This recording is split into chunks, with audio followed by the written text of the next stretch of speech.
3, 2. All right. Yeah. Oh, wala naman na ako kinala ni Press, no? Okay. Here you go. Hello, everyone. This is Orvard, your host with the Near Protocol Philippines. Tonight, we're going to have an interesting guest, a very certified creative guest. There's a balot passing by. If you can hear, you don't have to guess what time it is. So our guest has a 15 years of experience being a professional film and video editing professional.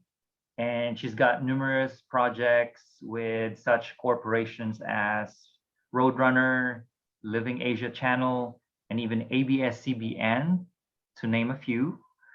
And she's got 5 years experience in production and post-production work in different capacities, such as having been an assistant director, post-production supervisor, and production coordinator, among other positions. So this guest is a certified, really like video editor ninja, and also a full-blooded creative. We're going to learn more about her by picking her brain, asking about her background and her creative journey. And so without further ado, I introduce you to Mohini, aka Mo. Mo, welcome to the show. Hello, Thank you. Sige. Thanks for taking the time. Ay, Taglish pala tayo, no? So mag-Taglish tayo. And what fascinates me about your background is that you were born and raised a lacto vegetarian. Yes, because of my parents' philosophy. So my brothers and I were raised as lacto vegetarians. For ano daw yun, reminder daw yun balang araw pagtanda namin na to harm any other living entity. Okay. And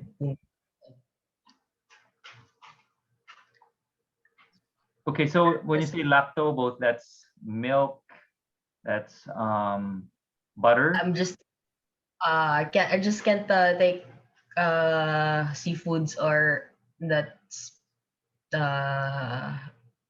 animal byproduct, an animal byproduct. Right.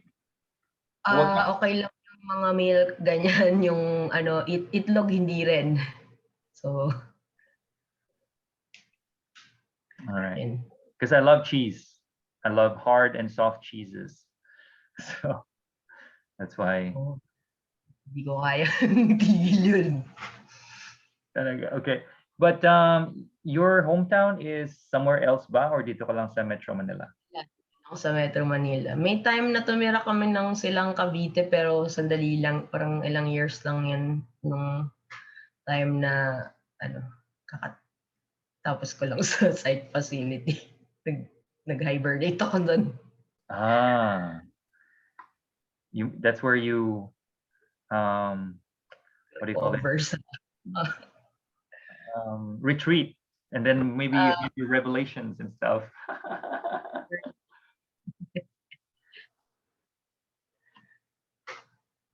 So yeah, so tell us more about, you're an artist now, but tell us more about your education. You were homeschooled, correct? Yes, home study since a child, and then nag-decide ako gusto ko mag-college, kaso considered na zero schooling pagka hindi ka accredited ng DEX yung ginagawa nyo. Kasi pero may mga time na nag-international correspondence school ako, pero mga 200 pesos lang yun, papadalan ka ng mga modules, tapos kukunin mo lang sa office nila yung mga libro, tapos babasahin mo, tapos may mga sasagutan ka lang by mail, papadala mo sa kanila. May mga ganun na program na basta parang siguro di ko alam kung homeschool tawag doon or alternative schooling kasi wala naman parang hindi kami yung parang pumupunta everyday sa Tapos nag-home study program ako para makakuha ko ng Form 137 ba yun? Kasi kailangan pala yun sa college kung gusto mo mag-college. Yun, nag 1 year ako dun sa home study program na accredited ng DEX. Tapos mga kasabay ako dun, mga iba na mga nag-drop out ng high school, tapos or yung iba mga na nabuntis or nagkapamilya na kagad, or iba kailangan tumigil dahil mag-work. Tapos gusto nilang tapusin yung high school nila. Tapos may iba artista, may mga iba din athlete, kanyan, doon nila tinatapos yung high school nila. Parang mga every quarter lang kami pumupunta dun para mag-quiz, kanyan, or mag-exam. Pero 1 year ko lang ginawa yun, tapos ako sa UST. Basta naman, nagulat din yung tao. Kapasa ka. Wala akong formal schooling. Hindi ako naka-review, hindi ko nga alam. Nakita ko lang sa diary, last day ng exam mo. Bukas. Papunta tayo. Sinamahan niya ako. Tapos, yun, pumasa naman. Wow. I think that your unconventional way of schooling, specifically homeschooled,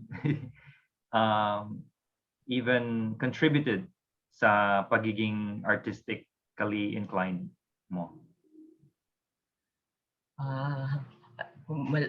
Baka rin. Kasi parang nag-i-improvise din kami sa mga ibang mga kailangan matutunan, ganyan. Yung parang mas application-based yung mga nangyayari, at saka hindi masyado yung pressure na kailangan magaling ka, kailangan may alam mo yung sa usual na school, di ba, yung mga parang yung may competition din, or may parang kung mababa ka or mataas, may mga grade na ewan ko, yun lang wala ako masyadong sa ganun. Hindi masyado competitive. No. I think because yung education system natin is mina-marginalize yung creative na genius, pero pinuput sa pedestal yung academic, mathematical, and scientific, yung STEM, science, technology, engineering, and math na paradigm. So it's a very defined domain of academia na yun nga, it's a very very competitive, pero sa creative world you cannot compare you cannot compare apples and oranges pero very competitive doon sa scientific and mathematical, because yun nga, it's like a zero sum game na okay, only the winner takes it all and the rest just fails. Pero sa creative world, you cannot compare really, because it's creativity, di ba? It's different. Your idea might not be my idea, and there's a hybrid, it's not bound. Yung principles ng isang tao, yung perspective, paminsan hindi. Iba yung konsepto ng success sa ganitong klaseng tao at sa ganitong klaseng tao, parang I guess parang right. Ganun. Correct. And I guess that's a better way, or maybe an alternative way of approaching things. Kasi nga, each one is a multidimensional na being.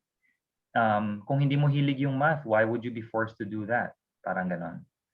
So anyway, that's another topic. But yeah, going back to your background there, having been homeschooled, and then you studied communication arts, pero nasa mountaineering ka. Mas focus. Hindi ko nahihirapan ako masyado na, kasi sa communication arts parang ang bibo ng mga tao. Hindi ako masyado ganun. Kaya usually, tinry ko yung mga theater group, pero hindi ako dun sa uma-acting or anything. Dun ako sa background. Dun lang ako sa gusto talaga yung sa behind the scenes na mga nagaganap. sa booth katabi ng director, naririnig mo siya doon, tapos nun pinapakiramdaman mo yung lalagay mong music, ano yung timing, exciting. Tapos sa mountaineering, dami ko natutunan in terms of sa pagiging parang improvisational in terms of para-paraan, 'di ba? Pagka may mga sitwasyon na hindi yung resources mo hindi gano'n ka 'di ba, hindi gano'n ka easy access. Ang dami mong para-paraan na puwedeng i-try or isipin or ewan ko kung anong tawag, paano ba ang tawag sa gano'n. Basta yung nga nag nagta-try ka na lang na mag-improvise, na ang dami kong natutunan sa gano'n sa mountaineering at saka yung mga ibang subjects hindi ko rin masyado kaya na maintindihan. Pagka hindi ko naiintindihan, do'n ako nagtatanong sa mga tao sa mountaineering kasi may mga senior na do'n, may mga graduating, may mga magna daw sila, magna 9 years na nandoon, may mga gano'n. So, ang daming puwedeng tanungan kung paano or may mga old books na ginagamit din do'n sa college ko na puwede kong gamitin. Hihiramin ko or bibilhin ko ng mas mura. Right. So I would say na you live a very creative way of going about living. So which we will showcase to our audience yung creative work mo. But you are now also part of you're building on Near protocol blockchain. Who introduced you to Near?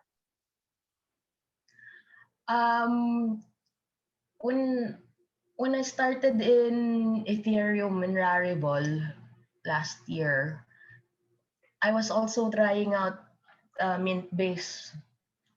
So that's how I found out about Near, because they were still planning it, I think that time, or they were planning about it. Tapos nung nagmahal na yung Ethereum gas, parang sinasabi nila na gagawa sila sa Near. So doon ko nalaman. Pero yung nag-introduce sa akin sa Rarible si Vandal Si Vandal. sa Ethereum. Binigyan niya ako sabi lang niya parang we were working together on this documentary for esports when it was here in the Philippines. Tapos, pero wala siya dito. Tapos, inassist ko lang yung kasama yung producer nila. Tapos, after a while, so naka-reconnect kami ulit, nag-uusap kami paminsan ulit. Tapos, biglang nawalan ako ng work, tapos kinukwento ko sa kanya. Kasi usually sa mga WhatsApp group room namin for the production, hindi naman spam, pero doon ko share yung mga art ko. Kasi usually, wala lang, hindi ko alam, so papakita ko, may ginawa ko ngayon, no? Ganun ako. Sabi niya, alam mo, pwede mo try sa Rarible. Parang ganun. So, binigyan niya, tinuruan lang niya ako mag-setup ng MetaMask, tapos binigyan niya akong pang-start ng pang-tokenize na Ethereum, parang $2 worth. Tapos pinaikot ko na yun. Sinipag ko na lang na i-try ibenta. Wow. And ngayon, ang dami mo ng creations, not just on one network, but in others. Daming blockchain. Na exciting din kasi na parang parang tayo pa lang yung nagsa-start na mag-explore nito eh. I mean, meron ng mga gumawa meron ng matagal na nagto-tokenize. Kaso, hindi naman nila talaga inano sa ibang, I mean, yung iba parang by invitation lang, ganyan, di ba? Yung mga platform na nagpapa-tokenize pumapayag na magpa-tokenize, hindi siya para sa lahat. Kailangan ma-invite ka or kailangan mag-apply kung pwede ka sumali sa kanila. Ito, ngayon talaga, yung nag-start yung sa Rarible, parang kahit sino, kahit na hindi ka ganun ka techie, Right. medyo gagawa mo na kaagad siya. Tapos ang dami nang sumulpot, 'di ba? So, ang saya na parang may mosh pit, 'di ba? Mga tao Right. Anything can happen. No. nagra-rumble. That's why we're gonna showcase it. But just for emphasis here, by the way, guys, we're talking about NFT here. Okay, so Mo is an artist. She's a crypto blockchain artist, minting NFTs or non-fungible token. Check our videos on NFTs for you to understand, or you can look it up. But with Mo here, we're gonna see the evolution of use cases of NFTs, not just in static visual art, but also in other forms, which we're gonna show you in a little bit. But when it comes to near protocol, comparing it with Ethereum, diba sobrang mahal sa Ethereum? If you were to mint one art, it will cost you an arm and a leg almost. May time na umabot siya parang $80, $60. Pero recently, the past few days, biglang naging parang $2, ay $3, ganun, $4, makakamint ka na. Pero compared sa Near and sa Tezos, sobrang baba talaga. As in, ano ba yun?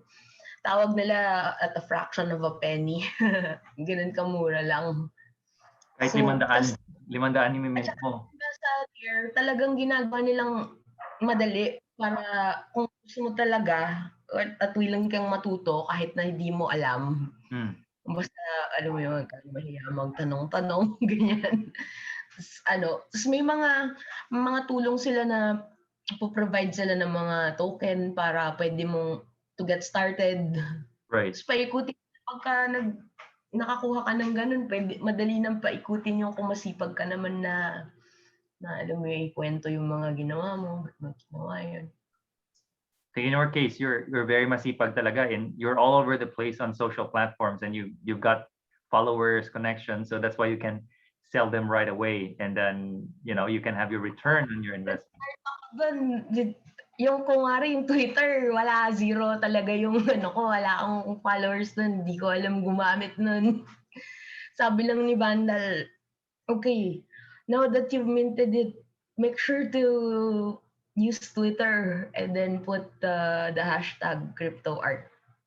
Don't forget to put the hashtag crypto art. Tas, sabi ko, I've never used Twitter. Sabi niya, it's another bit of a rabbit hole kasi dami nangyayari. Doon pala nag-uusap-usap yung mga tao na nandun sa ganitong klaseng ginagawa.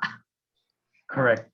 Yeah, so we're pretty excited here, Mo. Let's try to see your creations. Maybe, so 3 parts, right? We're going to show the near-based paras na marketplace where we show your art there. And we're going to see Mo's paradigm, which is video. So that's why you're going to see a lot of dynamic na mga art. And then also, we've got some surprises for you.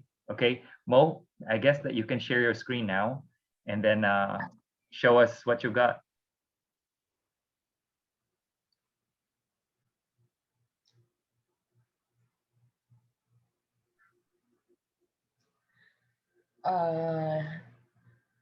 So, ito yung paras na nasa Near, paras na platform na nasa Near. Ito, hindi ako sure, hindi yata siya open for anyone, pero pwede mo lang, pag pinindot mo yung create card, pagka hindi ka pa magpapalista ka lang, parang may fill upan ka lang na Google form. Santay ka lang siguro na mga 1 week. Yeah. Para sa nila. Pero ano ba yung isa ko papakita, yung video, no? No, you can just show us your first your creation sa paras. Tell us more about which among those are your favorite. Ano ba 'yon? Bakit may mga dynamic ka na mga art form diyan? Ginawa ko ng meme yung Near nung hindi pa na. Tapos Premiere yung ginamit ko dito. Mga bang GIF na nakakatawa.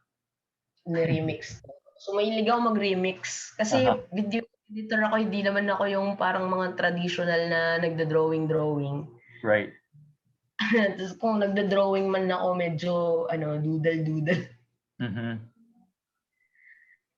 So, nagre-remix ako ng mga images ng bilang editor, mas talaga parang may pagka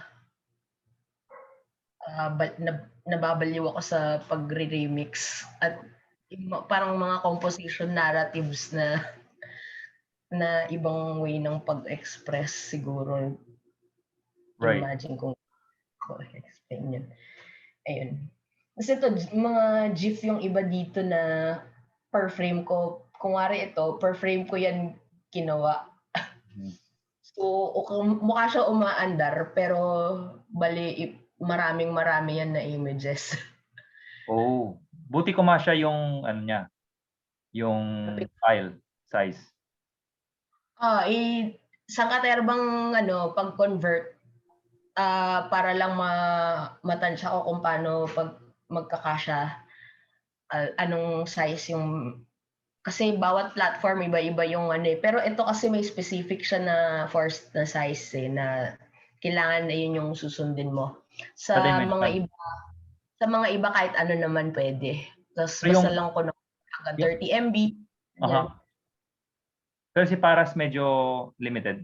Mas limited siya. May format siya na kailan ganito yung ratio ng size. How about sa baba? Ano pa yung iba? Parang may nakita akong interesting doon. Ito sa Resolume, kasi usually naglalagay ako ng mga, nagpa-practice ako ng mga VJ software. Tapos nilalagay ko yung mga artwork na mga kaibigan ko na sinabihan ako na pwede ko paglaruan yung mga gawa nila. Wow. Tapos yung mga gawa ko, remix din. Basta tapos ginalagay ko sa software na yon. Para siyang After Effects pero sabay, pero live. Para nag-i-edit pero live. Nag-i-edit ng graphics pero habang ginagawa mo siya, nakikita mo na umaandar-andar na siya. Tapos, paminsan walang oras sa isang pag nag-start na ako, hindi ako nakakatigil, nakaka-addict. Tapos, sinistream ko siya sa Twitch para lumabas sa Crypto Voxels. Tapos, nag-tweet ko yun. Wala nanonood. Paminsan may mga 2-3 na dadaan. Ganyan. Kaya bibisitahin mo. Nice. Tapos pero minsan 8 oras, doon lang ako. Tinitignan ako may dumalaw sa CB ko para manood. Ganyan. Or sa Twitch. Tapos, ayan, mga ganito. Tapos ito, ni-resize ko lang siya para pumasok dito. Meron ako sinalihan sa Mintbase na hindi pala ako naka-login dyan. Mintbase. Meron ako sinalihan na parang effort ng South Pole, yung parang environmentalist na mga na kumpanya. Tapos pinagawa lang kami ng mga art na related sa na pwede namin ibenta, tapos may bibigay namin yung percentage sa South Pole para makatulong sa mga initiative nila. So, masaya rin sumali sa mga ganun na na mga program sa NIR. Okay. So, nabenta siya sandali, saan ba yun? Kasi NIR was awarded by South Pole, di ba? With a environmentally friendly network. Saan ba yung nabenta? Ito yung nabenta. 3 lang laman ko ng store ko kasi kaka-live lang ng Mintbase Pero ako mas gusto ko i-recommend yung Mintbase sa mga bago magsa-start pa lang kasi hindi mo kailangang mag-apply para mag-mint. Tapos ang ganda dito, pwede ka mag-set ng royalties na split. Pwede kang makipag-collaborate tapos hati kayo sa sa benta or sa Ito may bumili tapos nire-resell niya. So pag nire-resell niya siya, 10% yung kalahati ng 10% sa akin, tapos kalahati ng 10% mapupunta sa South Pole kasi sinet ko na ganun. Right. So, yun. There you go. And this is on Near then, di ba? This is on Near. Okay. They just launched last May, di ba? Hindi, parang ito lang eh. Mainnet nila, I think, was May. If my memory serves me right. Yeah, so cool. Could you show us your other forms of NFT in the form of a video dynamic sa Rarible? Naka-ready na to. Video. Yan, nabenta siya. Nakatuwa. So may sound. For applications yung nilagay ko. Wala pala sound. Hindi ko narinig yung sound. Yun. Oh. Bakit ganun? Wala yung sound. Rarible is under Ethereum? Is on Under Ethereum.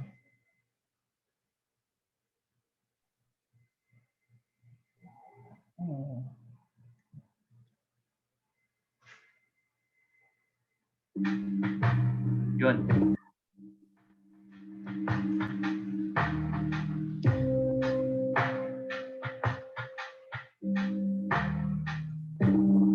Nagluloop na siya ng sarili niya sa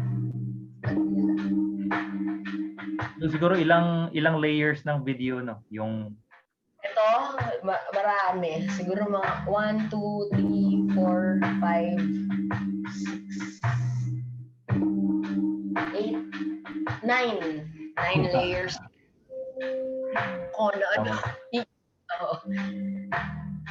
So, by the way, guys, this is another form of NFT. It's another use case. It's not just a visual, limited to visual orientation, pero meron pa siyang sound element. Oo. Tsaka, kunwari ito audio lang sa Tezos naman to. Okay. So audio NFT, that's it. You're selling that and people can buy that. Sold already sa someone. Pero experimental na sound noise art. But people buy it, so. Oh.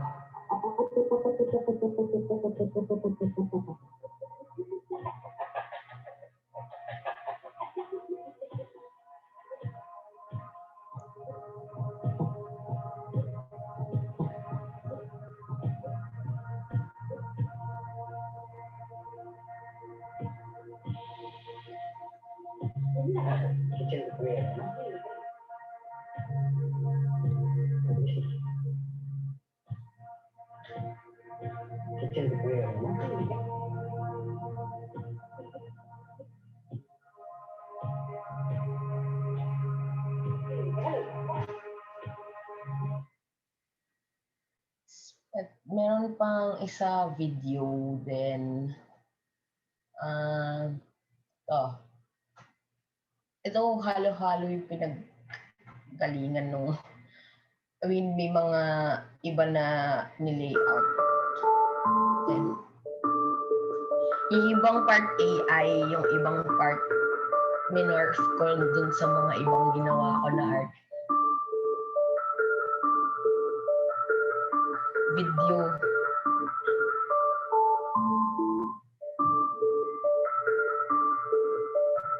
Ganda ng sound.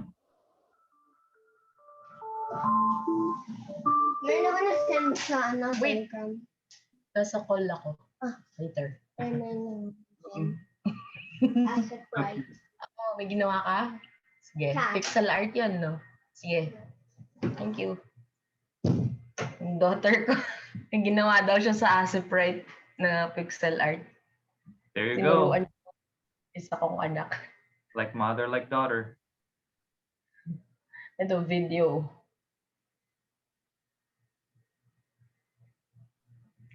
Oh. Let's suppose that you were able every night to dream anything you wanted. So what network, what platform is this? Alin? Tezos. Tezos. Okay.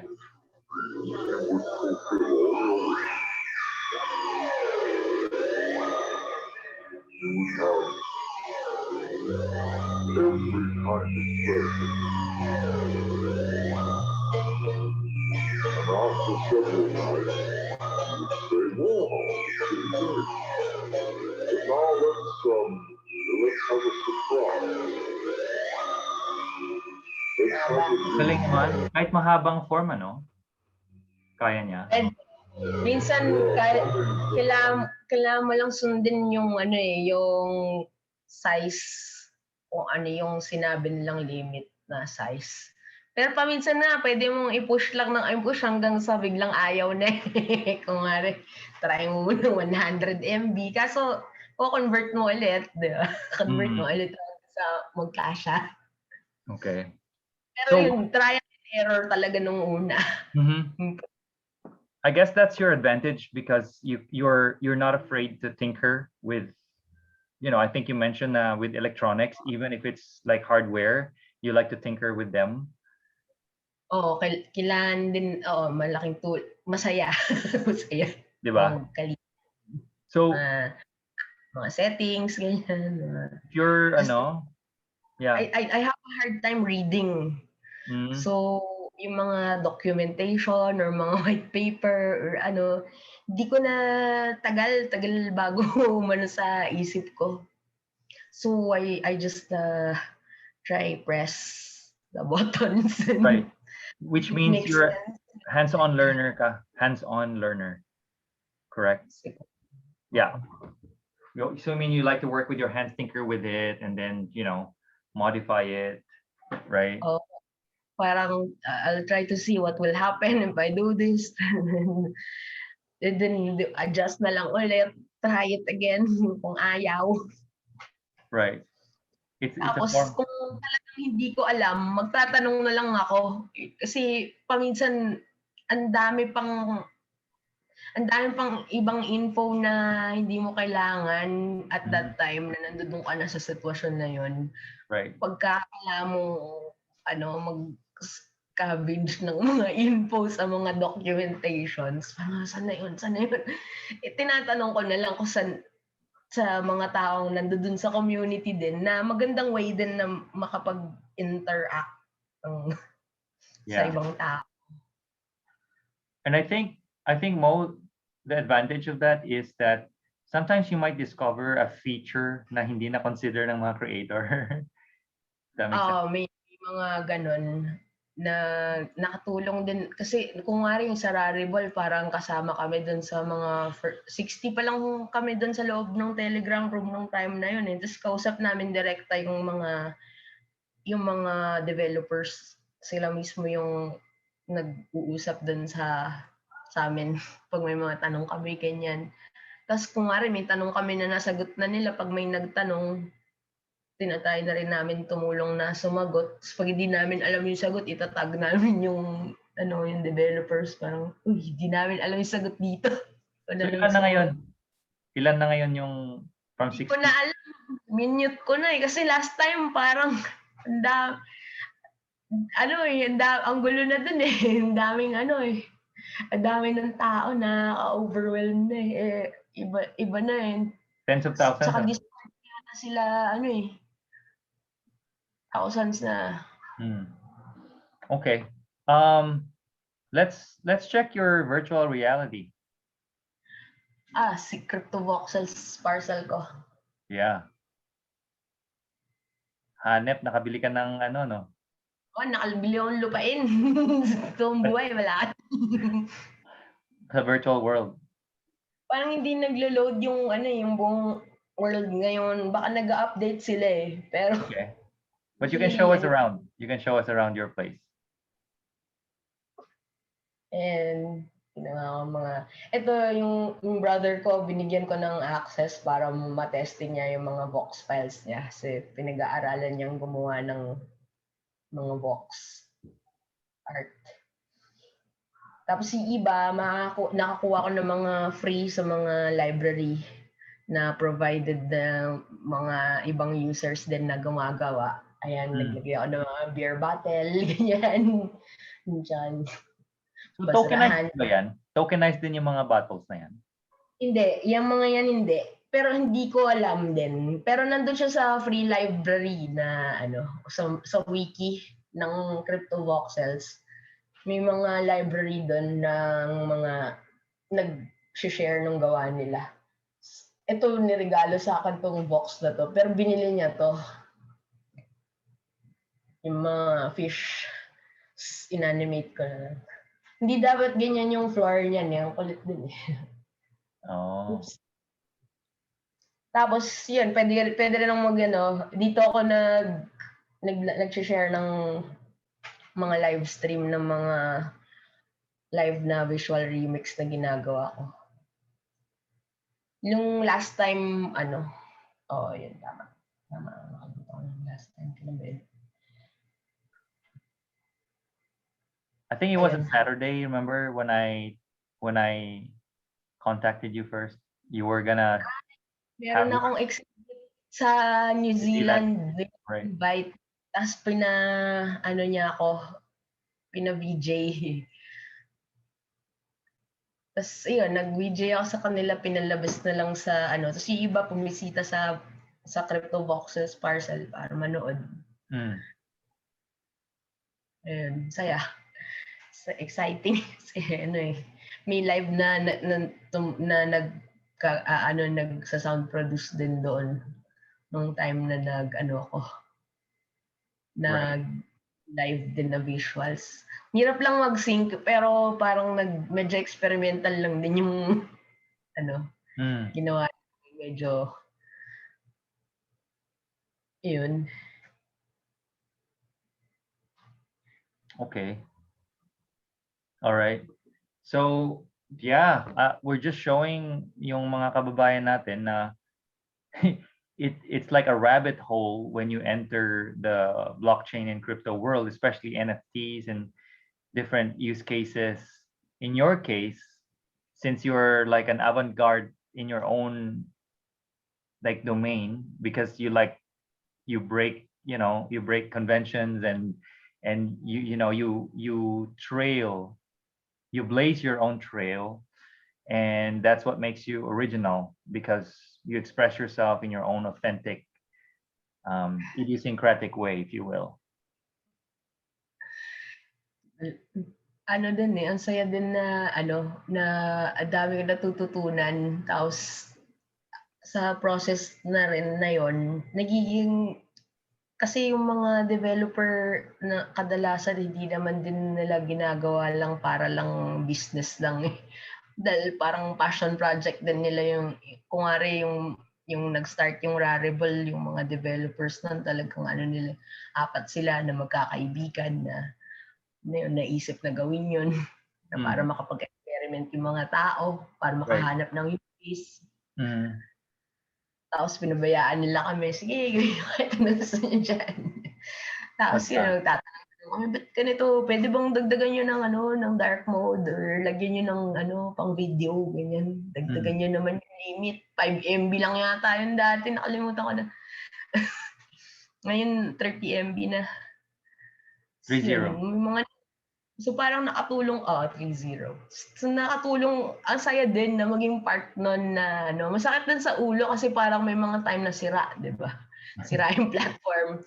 Pero kasi, dapat maintindihan, yun din yung sa blockchain. Yung iba, natawa pagpasok kung makademanda, akala mo kung sinong amo or boss. Sa totoo, kumbaga nakikipasok ka lang sa bahay ng ibang tao, di ba? Tapos parang 4 lang sila eh. Yeah. Alam mo yun, tulungan na lang. Tsaka, patience. Correct. Wow. This been a journey with you, Mo. Thanks for showing us your world and your virtual world. Where can people find you, and what are the upcoming projects that you're working on? You can find me on Twitter, Oo, ako si M. It was supposed to be OoakosiMo. Kaso naputol. Di ko alam. Biglang ginawa ng Twitter. Di ko alam kung dahil sobra yung characters or ano. Did you So, show them kahit- your Oo Ako Si there sa sa billboard mo? Nandyan ba yung Oo Ako Si Mo sa billboard Ay, sa billboard. ng Crypto Voxel? Dun sa may parang widescreen. Ayan. Oo Ako Si Mo. Right. Oo. Yun. Araw na yun. I was wondering how you would pronounce that before. OoakosiMo, but it's actually Oo Ako Si Mo. Oo, oo, ako si Mo. Kasi tawag ng mga ibang kaibigan sa akin Mo. Kasi yung Mohini, di siya ganun ka-common, nakakalimutan. Pero minimake sure ko, alam nila yung buo, yung Mohini. Mm, Pero pang na rin, para mabilis. Yung Right. iba, Mo. Ay, Mo. Usually nga may exclamation point. Yung lambing lang siguro yun. Yeah, for sure. So if they type essentially Oo Ako Si Mo, yun ba yung mga mga handles mo?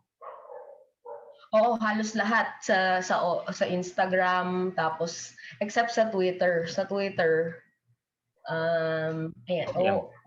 wala yung O, nawala yung O. Di ko rin alam bakit nung ginawa ko siya, pinanindigan ko na lang kasi nandun eh. Mm, Ayan, ako si M pag dito sa Twitter. Yun lang. Pero yun, aksidente lang na tapos pinanindigan ko na lang kasi hindi ko alam paano ayusin. Well, that's right. Well, so guys, you know now where you can find her online. Mohini, that's Oo Ako Si Mo, but only her Twitter is Oo Ako Si M because accidentally nakaligtaan yung letter O. Nawala yung O. Yun, okay That's lang. all right. It's part of the creative process. Diba? Yeah. So yeah, Mo, thanks for your time and sharing with us your journey, creations, and a little bit of your background. Hopefully, when and if we can have another chance to pick your brain, we're gonna see more of your evolved craft. Sige. Yan. So yeah, we shall keep in touch for sure. Maybe we can come up with some collaboration because meron pa tayong mga nagbo-booming na mga nag-emerge na mga artists, especially sa music. And probably we can have Vandal also on our show later on. So yeah, Rare Vandal is such an artist as well himself. Ano din siya cutting edge din siya sa lahat ng mga mga latest Oo. Tsaka matagal na siya na talagang nagtatry siya ng mga use case, tapos kasi ayun yung maganda sa sa nangyayari ngayon. Parang pwede mong ikaw nang magtrabaho para sa sarili mo imbes na para sa ibang tao. Na okay lang din naman magtrabaho para sa ibang tao, pero ibig sabihin kung kung kunwari nag-e-effort ka ng para sa sarili mong gawa, yung pwede ka, kunwari yung Mintbase, pwede kang gumawa ng sarili mong collection contract na ikaw mismo may-ari. So, tas pwede kang parang brand mo na siya. So, pinaalaw nila na kahit sino pwede. Right. Siguro, parang, so tapos nagkakaroon ng mga bagong use case, di ba? So, pwede kang magbenta ng tickets para sa isang online show mo or something, or kung meron kang gustong ibenta na mga physical na art mo, gawan mo ng representation sa blockchain, tapos iiba nilalagyan nilang QR code yung